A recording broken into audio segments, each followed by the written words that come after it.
Le nouveau recrue leva son fusil, le pointa sur ses camarades soldats, mais ceux-ci n'avaient aucune peur. Ils le trouvaient même ridicule. Un soldat attrapa directement le canon, un autre lui donna une gifle. Ils étaient certains que Sango était un lâche qui n'oserait pas appuyer sur la gâchette. Effectivement, Sango baissa son arme. Il se retourna et sortit de la pièce. Alors que les soldats continuaient de se moquer de Sango, une grenade fut lancée à l'intérieur. La seconde suivante, d'autres soldats sortirent pour voir ce qui se passait. Sango tira directement sur eux. Il enfonça même une porte et attaqua aveuglément à l'intérieur. Sango passa de pièce en pièce.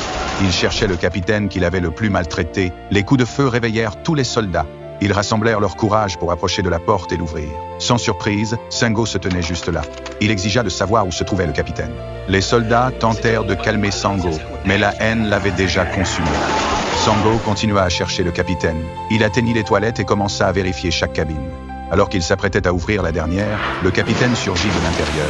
Sango tira immédiatement une balle dans ses jambes, alors qu'il s'apprêtait à presser à nouveau la détente. Le pistolet était vide.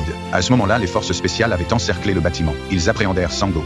Bientôt, Sango fut conduit dans la salle d'interrogatoire. Il pleura en révélant la vérité. Le capitaine et d'autres soldats le harcelaient quotidiennement, le forçant à manger de la nourriture dans les poubelles.